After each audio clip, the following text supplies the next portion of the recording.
చెప్పాలి గట్టిగా హల్లెలూయా. మనమందరము కూడా దేవుని సంఘమై ఉన్నాం. ఎవరమై ఉన్నాం? చెప్పాలి, ఎవరమై ఉన్నాం? దేవుని సంఘమై ఉన్నాం. మనము దేవుని రాకడ కొరకు సిద్ధపడాలి. ఆమేన్. దేని కొరకు సిద్ధపడాలి? చెప్పాలి అందరూ. దేని కొరకు? దేవుని రాకడ కొరకు సిద్ధపడాలి. దేవుని రాకడ కొరకు సిద్ధపడడం అంటే అది సులువైన విషయం కాదు. నువ్వు పరలోక రాజ్యం వెళ్ళాలి అంటే అంత సింపుల్ విషయం కాదు.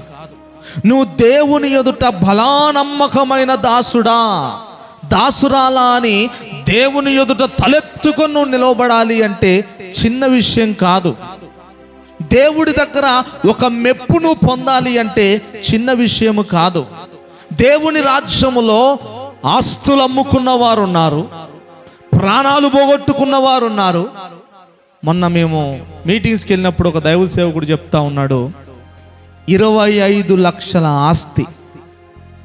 ఎంత అండి? 25 లక్షల ఆస్తి ట్రస్టుకు రాసిచ్చి అయ్యగారి పాదాల దగ్గర పెట్టి సేవకి వెళ్ళిపోయాడట ఆయన. దేవునికి స్తోత్రం. ఈరోజు స్థలము 1.5 కోటి స్థలం ఆయనకుంది. దేవునికి స్తోత్రం. దేవుడు అంటాడు, నా నిమిత్తము భూములనైనను ఆస్తులనైనను తల్లిదండ్రులనైనను నీకు ప్రేమించే వారినైనను నా నిమిత్తం నువ్వు విడిచిపెడితే వాటి కంటే మరి ఎక్కువ మందిని నేను నీకు ఇస్తానన్నాడు దేవుడు. హల్లెలూయా. నీకు నేను ఇవ్వడమే కాదు, ఇహమందును పరమందును అధికమైన దీవెనను పొందుతావు అన్నాడు దేవుడు. దేవునికి స్తోత్రం. ఇప్పుడు పరలోకములో అటువంటి వారు ఉన్నారు. ఆస్తుల్ని త్యాగం చేసిన వారు, ఆరోగ్యాన్ని త్యాగం చేసిన వారు, ప్రాణాలను త్యాగం చేసిన వారు, భర్త కొట్టినా భార్య కొట్టినా దేవుణ్ణి నమ్ముకున్నాడని భర్త విడిచిపెట్టినా, దేవుణ్ణి నమ్ముకున్నాడని భార్య విడిచిపెట్టినా, దేవుడే నాకు సర్వస్వం, నన్ను బ్రతికించినవాడు, నన్ను రక్షించినవాడు, నన్ను కాపాడినవాడు, ఈరోజు నేను బ్రతికున్నానంటే ఆ దేవుడే కారణము గనక ఆ దేవుని కోసం నేను అన్నిటిని వదిలిపెట్టుకుంటా అని అన్ని వదిలిపెట్టుకున్నవారు పరలోక రాజ్యములో ఉన్నారు. దేవునికి స్తోత్రం. ఇన్ని కేటగిరీస్ కలిగిన వారు, ఇన్ని లక్షణాలు కలిగిన వారితో నీవు పరలోకం పోవాలి అంటే, వారి ముందు నీకు మెప్పు కలగాలంటే, వారి ముందు దేవుడు నిన్ను మెచ్చుకోవాలంటే, వారి ముందు నీవు బలానమ్మకమైన దాసుడా దాసురాలా అనిపించుకోవాలి అంటే నువ్వు నేను ఏం చెయ్యాలి? నీకంటే ముందున్న వారు ఎంతమంది ఉన్నారు? ఇప్పుడు వారి ముందు నువ్వు చిన్న కనపడ్డావు అనుకో, ఎనికి పంపించే అన్నాడు అనుకో, నీ పరిస్థితి ఏంది? ఏ మెప్పు లేకుండా ఝాన్సీ అమ్మగారి కిరీటం పెట్టాడు దేవుడు. నేను ఏం సప్ప చేయాలని నన్ను పక్కన నెట్టేశాడు అనుకో, నాకెంత అవమానం, నాకెంత బాధ. అందరిని పిలుస్తూ ఉన్నాడు దేవుడు, బలా బలా బలా బలా అంటున్నాడు, నన్ను పిలవకుండా పక్కకు ద్రోసేశాడు అనుకో, నాకెంత అవమానం. ఈరోజు మనందరం కూడా ఆ లైన్లో నిలబడతాం. ఆ లైన్లో నువ్వు నిలబడ్డప్పుడు గొర్రెలను మేకలను వేరు చేసినట్లుగా విశ్వాసులమైన మనల్ని, సంఘములో ఉన్న మనల్ని పరలోకానికి నరకానికి వేరు చేస్తాడు దేవుడు. దేవునికి స్తోత్రం. ఆ వేరు చేసేటప్పుడు నువ్వేం చేసావు? దేవునికి ఎలా బ్రతికావు? దేవుడి కోసం దేవునికి నువ్వేం చేస్తా ఉన్నావు? ఈ రోజు వరకు నీ వంతుగా దేవుడికి ఏం మేలు కలిగింది? దేవుని వలన నువ్వు డబ్బు పొందావు, దేవుని వలన మంచి కుటుంబాన్ని పొందావు, దేవుని వలన నువ్వు చెప్పుకుంటూ పోతే నీ జీవితము సరిపోదు. అన్ని దీవెనలు పొందిన నీవు దేవుని కోసం నువ్వేం చేస్తా ఉన్నావు? దేవుని కోసం నువ్వేం ఉపయోగపడతా ఉన్నావు? దేవుని దగ్గర నువ్వేం మెప్పు పొందగలుగుతావు? ఎందుకోసం దేవుని నమ్ముకున్నావు? పరలోక రాజ్యం పోయే భక్తి నీలో ఉందా? పరలోక రాజ్యం కొరకు నువ్వు సిద్ధపడుతున్నావా? దేవుని రాకడ కొరకు నువ్వు సిద్ధపడుతున్నావా? అవసరమే డబ్బు, కుటుంబం అవసరమే, అన్ని అవసరమే. కానీ అవన్నీ కూడా నువ్వు బ్రతికినంత కాలమే, కొంతకాలమే. నువ్వు చనిపోయిన తర్వాత నీతో పాటు యుగ యుగాలు ఉండేవాడు దేవుడు. హల్లెలూయా. ఆ దేవుని కొరకు నువ్వు ఆశపడుతున్నావా? ఆ దేవుణ్ణి చేరుకోవాలి. నిన్న ఫోన్లో ఒక వీడియో చూసా. ఏడుస్తా ఉన్నారు సంఘం, భయంకరంగా ఏడుస్తా ఉన్నారు, పశ్చాత్తాపడుతున్నారు. అయ్యా పాపినయ్యా నేను, నీ రాకడలో నన్ను నీవు మర్చిపోతే, నీ రాకడలో నీవు నన్ను విడిచిపెడితే నా బ్రతుకేమైపోతుంది అని పశ్చాత్తాపడి కన్నీరు గార్చి వారందరూ కూడా ఏడుస్తూ ఉన్నారు. ఏడుస్తూ ఉంటే చివరికి ఒక మాట చెప్తా ఉన్నారు. ఏంటో తెలుసండి? ఈ లోకములో ఏది మాకొద్దు, ఈ లోకంలో ఏది మాకొద్దు. నిజంగా ఆ మాట వినేసరికి నా రోమాలు నిక్కబొడిశాయి. ఈ క్షణము నీ ప్రాణం పోతే ఏమైపోతాయండి? నీవన్నీ ఏమైపోతాయి? ఈ క్షణము నీ ప్రాణం పోతే ఇప్పుడు ఏమైపోతాయి అన్నీ? కానీ నీ ఆలోచన దేనికోసం? బిడ్డల కోసం, డబ్బు కోసం, ఆరోగ్యం కోసం, సుఖం కోసం, ఆశల కోసం, లోకం కోసం బతుకుతున్నావు. ఏమైపోతాయి అవన్నీ? అందుకే దేవుడు అంటున్నాడు, పరలోక రాజ్యము చేరాలి అంటే ఇరుకైన మార్గం. దేవునికి స్తోత్రం. అది విశాల మార్గము కాదు, అది పూల బాట కాదు, అది ఎన్నో కష్టాల గుండా వెళ్ళే మార్గం, ఎన్నో శ్రమల గుండా వెళ్ళే మార్గం, ఎన్నో నిందల గుండా వెళ్ళే మార్గం. ఆ రాకడ కొరకు వధువు సంఘముగా మనం సిద్ధపడాలి. దేవునికి స్తోత్రం. అందుకే యేసయ్య అంటాడు, పరలోకములో డబ్బు సంపాదించుకోనండి. ఏమన్నాడండి? అంటే ఇప్పుడు పరలోకంలో డబ్బు ఉందనా లేదనా చెప్పాలి. పరలోకములో ధనము సమకూర్చుకోనండి అన్నాడు యేసయ్య. తెలుసా తెలియదా? బైబిల్లో ఉందా లేదా? ఉందా లేదా? ఉందన్నవారు చేతుల పైకి ఎత్తండి. ఓకే, ఉంది కదా. ఇప్పుడు దేవుడు ఏమంటున్నాడు? పరలోకములో ధనము సంపాదించుకోనండి అన్నాడు. ఈ లోకంలో సంపాదించుకుంటే తుప్పు పట్టిపోతుంది, ఎన్ని సంవత్సరాలకైనా చినిగిపోతుంది, ఎన్ని సంవత్సరాలకైనా దొంగొచ్చి దొంగతనం చేస్తాడు, ఎన్ని సంవత్సరాలకైనా. అయితే అక్కడికి దొంగ రాడు, అక్కడ తుప్పు పట్టదు, అక్కడ ఏమాత్రము కూడా అది నశించిపోదు. అక్కడ నువ్వు ధనము సంపాదించుకో అన్నాడు. అంటే ఇప్పుడు అక్కడ ఏముందని అర్థం చెప్పాలంటే ఏముంది? ధనం ఉంది కదా. మరి అక్కడికి పోయిన తర్వాత ఇప్పుడు బ్యాంకులో ఒక 50,000 ఉంటే ఎంత హ్యాపీ నీకు? ఏమండి? నీ చేతిలో ఒక 20,000 ఉంటే ఎంత సంతోషం నీకు? నీకు ఒక మంచి ఆస్తి ఉంటే నీకు ఎంత సంతోషం? కానీ అవన్నీ ఒకరోజు పోతాయి.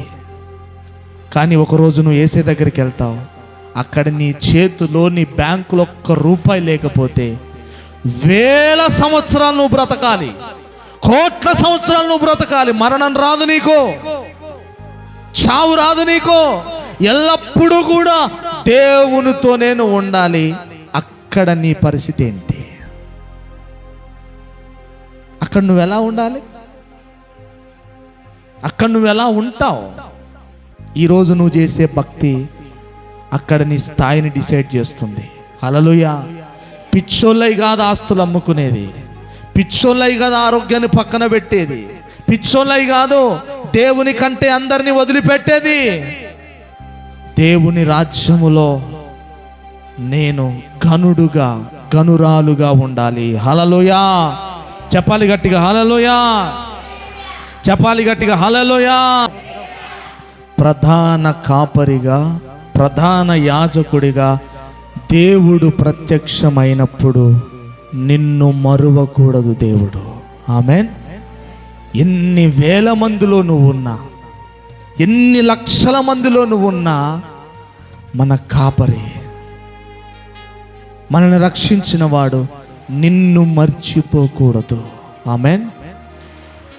నిన్ను మర్చిపోయేలాగా నువ్వు ఉన్నావా, గుర్తుపెట్టుకునేలాగా నువ్వు ఉన్నావా? దేవుడికి ఇప్పుడు నేనున్నానండి, ఒక వారం రోజులు నేను ఎవరితోనైనా మాట్లాడలేదు అనుకోండి, ఎవరైనా నాతో మాట్లాడలేదు, నాకు గుర్తుంటారా? నెల రోజులు మాట్లాడలేదు అనుకోండి, గుర్తుంటారా? నరేష్ గుర్తుంటారా? గుర్తుండరు. ఏమండి? అలాంటిది నీవు దేవునితో మాట్లాడకపోతే, దేవునితో నువ్వు సహవాసం చేయకపోతే, దేవుడు సడన్గా ప్రత్యక్షమయ్యే ఆ గడియలో నిన్ను దేవుడు మర్చిపోకూడదు. హల్లెలూయా చెప్పాలి గట్టి, హల్లెలూయా. అబ్రహాము, ఇస్సాకు, యాకోబు, యెహోషువ, ఆకాశము నుండి అగ్నిని దించిన ఏలియా, సూర్యుణ్ణి ఆగిపో అని శాసించిన యెహోవా, మహామహులైన భక్తులందరి ముందు దేవుడు నిన్ను మర్చిపోకుండా పిలిస్తే ఎంత సంతోషం, ఎంత ఆనందం ఎవరికి దొరుకుతుందండి? నీకిచ్చాడు దేవుడు, నీకిస్తానంటున్నాడు దేవుడు. వాళ్ళందరి ముందు నా కుమారుడు వస్తున్నాడు, నా కుమార్తె వస్తుంది అని వాళ్ళందరూ లేచి వీణలు వాయిస్తూ సంగీత నాదములతో, ఆర్భాట నాదముతో నిన్ను వెల్కమ్ చేస్తే, నిన్ను పరలోక రాజ్యములోనికి పిలిస్తే, ఆహా ఎంత గొప్ప ధన్యత. అదే ఆ క్షణమున దేవుడు నిన్ను మర్చిపోయాడో నీ పరిస్థితి ఏమైపోతుంది? మనము దేవుని రాకడ కొరకే సిద్ధపడాలి. మనము పరదేశులం, మన దేశం ఇది కాదు, మన లోకం ఇది కాదు, మన స్వాస్థ్యం ఇది కాదు, మన నిత్యత్వం ఇది కాదు. మనం అక్కడి నుండి వచ్చిన వారం, తిరిగి మనం అక్కడికే వెళ్ళాలి. హల్లెలూయా. మనము పరదేశులం, దేవుని బిడ్డలము, మనము దేవుని దగ్గరికే చేరాలి. హల్లెలూయా. అలా చేరాలి అంటే ప్రతిరోజు కూడా నీ శరీరానికి, నీ ఆత్మకు ఒక పోరాటం జరుగుతూ ఉంటుంది. స్తోత్రం. ఏంటండి ఇది? పోరాటం. ఈ పోరాటంలో నువ్వు అలసిపోకూడదు, నువ్వు ఆగిపోకూడదు. నీ శరీరము నిన్ను సుఖపడమని చెప్తా ఉంటుంది, నీ శరీరము లోకం వైపు నిన్ను లాగుతూ ఉంటుంది, నీ శరీరము పడుకో అని చెప్తా ఉంటుంది, నీ శరీరము ప్రార్థన చేయకని చెప్తా ఉంటుంది, నీ శరీరము ఈ లోకములో ఉన్న వాటిని అనుభవించు అని చెబుతూ ఉంటుంది. వాటిని జయించడం కొరకు నీవు నేను పోరాటం చేయాలి. హల్లెలూయా చెప్పాలి గట్టిగా, హల్లెలూయా. బైబిల్ గ్రంథంలో రాయబడి ఉంది. ప్రకటన గ్రంథము, ఆ ఒక్క మాట చదువుకొని ముగించేసుకుందాం. ప్రకటన గ్రంథము బైబిల్ గ్రంథంలో రాయబడి ఉంది. ప్రకటన గ్రంథము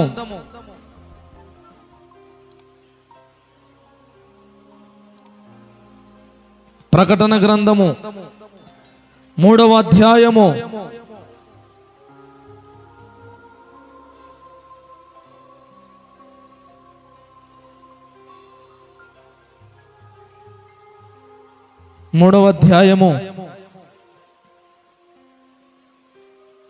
19, 20, 21 చదువుదాం. నేను చదువుతున్నాను చూడండి. ప్రకటన గ్రంథము 3వ అధ్యాయము 19, 20, 21 వచనాలు. నేను ప్రేమించు వారందరినీ గద్దించి శిక్షించుచున్నాను గనుక నీవు ఆసక్తి కలిగి మారు మనస్సు పొందుము. ఇదిగో నేను తలుపు నొద్ద నిలుచుండి తట్టుచున్నాను. ఎవడైనను నా స్వరము విని తలుపు తీసిన ఎడల నేను అతని యొద్దకు వచ్చి అతనితో నేనును నాతో కూడా అతనును భోజనము చేయుదుము. నేను జయించి తండ్రితో కూడా ఆయన సింహాసనమునందు కూర్చుని ఉన్న ప్రకారము జయించువానిని నాతో కూడా నా సింహాసనమునందు కూర్చుండనిచ్చెదను. హల్లెలూయా. ఆ మాట అండర్లైన్ చేసుకోండి. జయించువానిని నాతో కూడా నా సింహాసనమునందు కూర్చుండనిచ్చెదను. దేవునికి స్తోత్రం. అందరూ నా వైపు చూడండి. ఈ మాట మీ హృదయంలోకి తీసుకోండి. ఈ మాట మీకు బాగా మీ మనస్సులో ముద్రింపబడాలి. యేసుక్రీస్తు ప్రభువారు చెప్తూ ఉన్నాడు స్వయంగా, జయించువానిని. ఎవరిని చెప్పాలి? ఎవరిని? జయించువానిని నేను నా సింహాసనం మీద కూర్చుండనిచ్చెదను. దేవునికి స్తోత్రం. ఇప్పుడు యేసయ్యతో ఉండాలి అన్న ఆశ ఎంతమందికి ఉంది? చేతులు పైకెత్తండి. నిజంగా అండి, నిజంగా నీకు నిజంగా ఆ ఆశ ఉంటే నీ జీవితంలో నువ్వు జయించడానికి పోరాడాలి. ఆమేన్. నువ్వు జయించకుండా, యుద్ధము చేయకుండా, దేవుని రాజ్యములో, దేవుని రాకడలో నీవు ఎత్తబడవు. దేవునికి స్తోత్రం. యేసు ప్రభును కలుసుకోవాలి అంటే బైబిల్ గ్రంథంలో చాలా విషయాలు ఉన్నాయి, చెప్పడానికి సమయం లేదు. కానీ మీ అందరి ఒకటే విషయం జ్ఞాపకం చేస్తున్నా.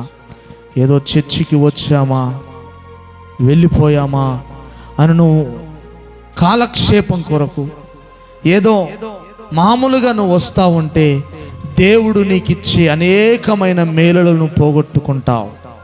అందుకే దేవుడు అంటున్నాడు, నేను జయించిన ప్రకారము ఎవరైతే జయిస్తారో వారినే నా సింహాసనం మీద కూర్చుండనిస్తాను. హల్లెలూయా. ఎప్పుడైతే దేవుని సింహాసనం మీద నువ్వు కూర్చుంటావో అక్కడున్న ప్రజలందరూ కూడా జై కొడతా ఉంటారు. అక్కడున్న ప్రజలందరూ కూడా స్తుతిస్తూ ఉంటారు. అక్కడున్నటువంటి వారందరూ కూడా సంతోషముతో ఏకీభవిస్తూ ఉంటారు. అక్కడ 24 పెద్దలు, దూతలు, ప్రధాన దూతలు, దేవుని రాజ్యములో అనేక మంది వీరులు, శూరులు, ప్రధాన యాజకులు, దూతలు అందరి ఎదుట దేవుడు నిన్ను తన సింహాసనం మీద కూర్చుండనిస్తే ఎంత అదృష్టం అది. డబ్బులిస్తే, ఏదో చేస్తే అది రాదు. అది ఎలా వస్తుందంటే నీవు జయించుటకు ప్రయత్నము చేసి జయించాలి నీవు. హల్లెలూయా. చెప్పాలి గట్టిగా, హల్లెలూయా. మనము జయించే వారముగా ఉండాలి. అప్పుడే దేవుని రాజ్యంలో మనం చేరుకుంటాము. దేవునికి స్తోత్రం. చిన్న మీకు ఉదాహరణ చెప్పి నేను ముగించేస్తా. ఒకానొక సందర్భంలో 2 అన్నదమ్ములు దేవుణ్ణి నమ్ముకున్నారు, చర్చికి వెళ్తా ఉన్నారు, దేవుని రాజ్యంలో ఉండాలని ఆశపడ్డారు. వారి యొక్క దినచర్య జీవితం ఎలాగుండేది అంటే, అన్న చర్చికి వెళ్ళేవాడు, ప్రార్థన చేసేవాడు, పాటలు పాడేవాడు, సాక్ష్యం చెప్పేవాడు, దేవుని కానుకలు ఇచ్చేవాడు, అంత బాగుంటుంది. తమ్ముడు కూడా అన్నలాగే చేసేవాడు. అప్పుడు అన్న ఏది చేస్తే అది చేయడానికి బాగా ఇష్టపడేవాడు. అన్న దేవుణ్ణి మెప్పించడానికి ఏం చేస్తాడో ఈ తమ్ముడు కూడా అదే చేయడం మొదలుపెట్టాడు. అలా చేస్తున్న టైంలో ఇద్దరు కూడా చనిపోయారు, పరలోక రాజ్యం వెళ్ళిపోయారు. పరలోక రాజ్యంలో లైన్లో నిలవబడిన తర్వాత అన్నని దేవుడు బలా నమ్మకమైన మంచి దాసుడా అన్నాడు. తమ్ముణ్ణి పక్కకు నెట్టేశాడు. అన్నకి మంచి బహుమానాలు ఇచ్చాడు, తమ్ముడికి ఏమీ ఇయ్యలేదు. అన్నకి ఇదిగో నువ్వు నమ్మకంగా ఉన్నావు గనక ఇదిగో ఈ జనము మీద నిన్ను అధిపతిగా నియమిస్తున్నా, వీళ్ళందరినీ ఏలు అని చెప్పాడు. తమ్ముణ్ణి పక్కకు నెట్టివేశాడు. అన్నని పెద్దలు, మన పూర్వీకులు అబ్రహాము, ఇస్సాకు, యాకోబులు, మన ఆది పితరులైన వారందరి ఎదుట ఈ వ్యక్తి నా ప్రియ కుమారుడు, నన్ను మహిమపరచాడని యేసు ప్రభు సాక్ష్యం చెప్తా ఉన్నాడు. ఆ వ్యక్తిని పక్కకు నెట్టివేశాడు. యేసు ప్రభుని ఏం అడగలేడుగా. ఏమండి, దేవుణ్ణి అడిగే అంత అర్హత మనకుందా? ఎందుకు ఇలా అని అడిగే అర్హత మనకి లేదు. ఈయనకు అర్థం కాలేదు. తమ్ముడు సంతోషంగా వాళ్ళందరి ముందు అందరూ చప్పట్లు కొడతా ఉన్నారు. అందరూ కూడా ఓ దేవునికి స్తోత్రం అంటున్నారు. ఆయన నెత్తి మీద కిరీటం పెట్టబడింది, ఆయన చేతులకు కొన్ని అధికారాలు ఇవ్వబడ్డాయి.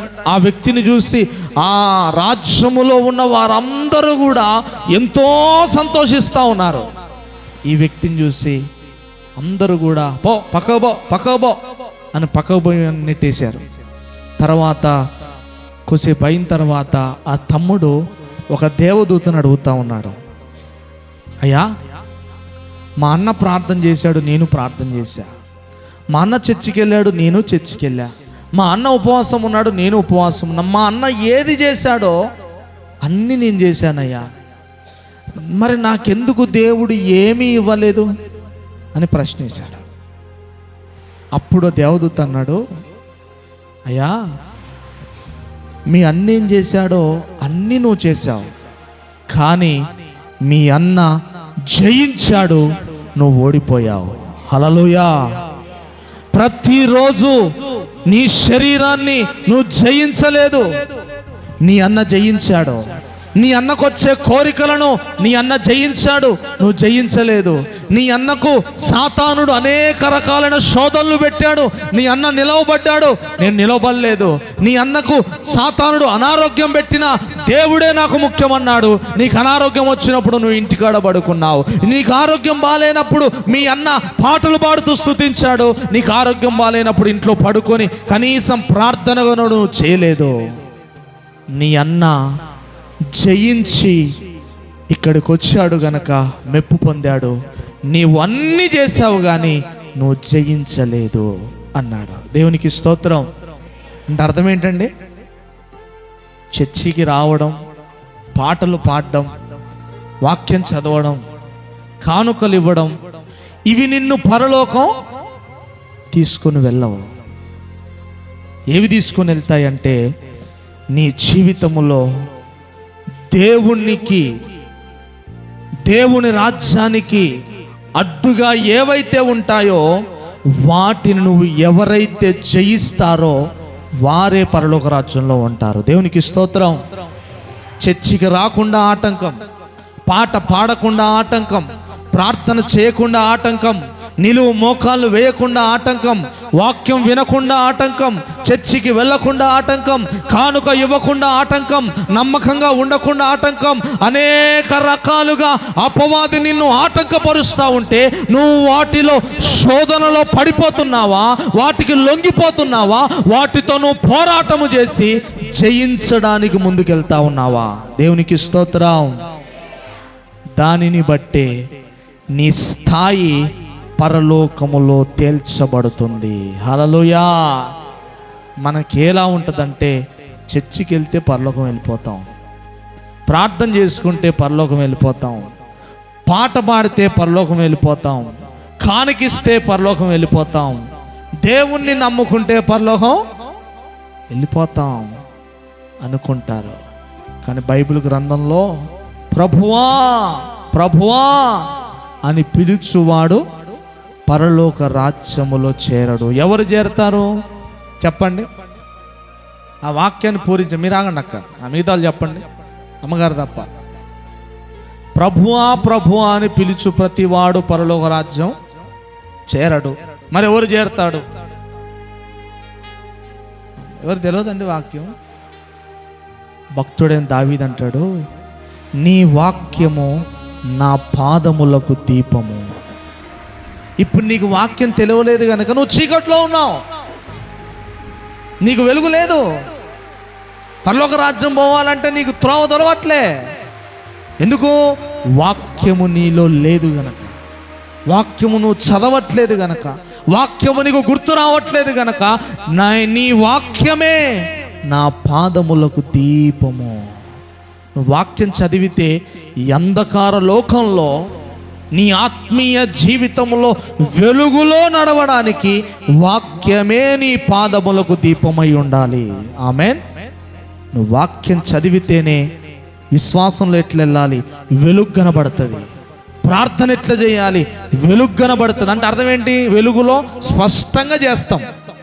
నువ్వు వాక్యం చదివితే ఆ వాక్యము నీకు వెలుగుగా మారి నీ ఆత్మీయ జీవితంలో స్పష్టముగా తడబడకుండా కుడికి ఎడమకు వెళ్ళకుండా దేవుని రాజ్యములోనికి వెళ్ళడానికి అది వెలుగు బాట నీకు వేస్తుంది. హల్లెలూయా.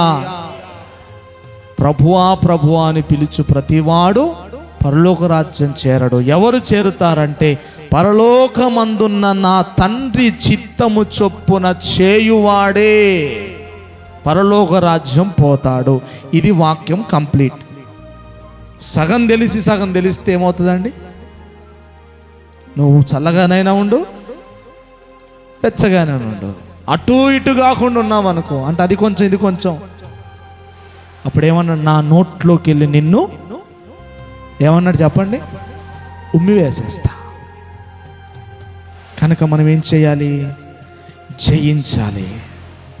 దేవుని రాకడ కొరకు సిద్ధపడాలి. ఇకనైనా నీకున్నటువంటి బద్ధకాన్ని విడిచిపెట్టు.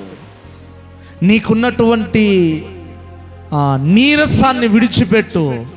నీకున్నటువంటి నిర్లక్ష్యాన్ని వదిలిపెట్టి దేవుని కొరకు రోషముగా బ్రతుకు. దేవుడి కొరకు సిన్సియర్గా బ్రతుకు. దేవుని కొరకు నమ్మకంగా నువ్వు జీవించు. దేవుని వాక్యంలో రాయబడి ఉంది, నమ్మకమైన వానికి దీవెనలు మెండుగా కలుగుతాయి.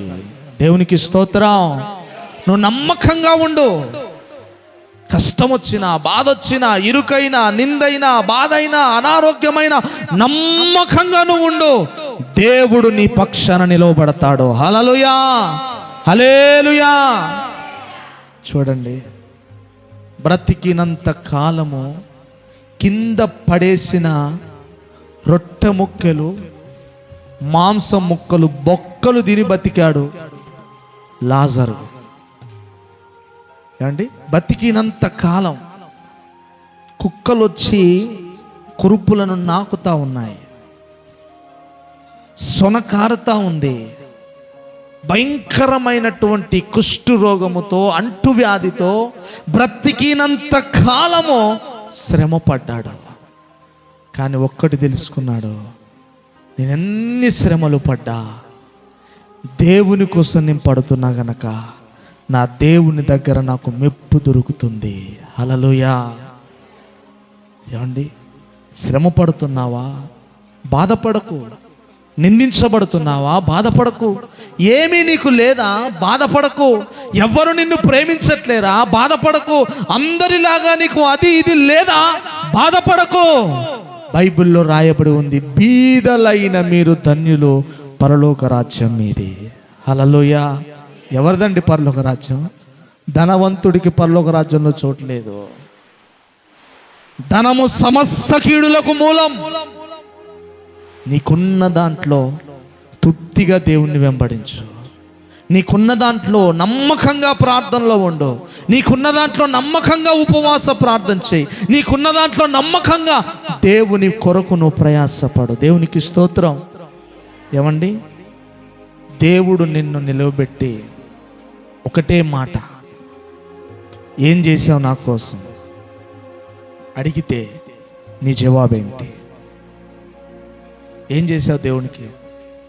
డబ్బిచ్చానయ్యా. డబ్బు ఎవడికి కావాలా? చర్చికి వచ్చానయ్యా, ఎవడికి కావాలా? ప్రార్థన చేశానయ్యా, ఎవడికి కావాలా? నా కోసం నువ్వేం చేశావు? ప్రార్థన నీ కోసం చేసుకుంటున్నావు, కానుక నీ కోసం ఇచ్చుకుంటున్నావు, చర్చికి నీ కోసం వస్తున్నావు.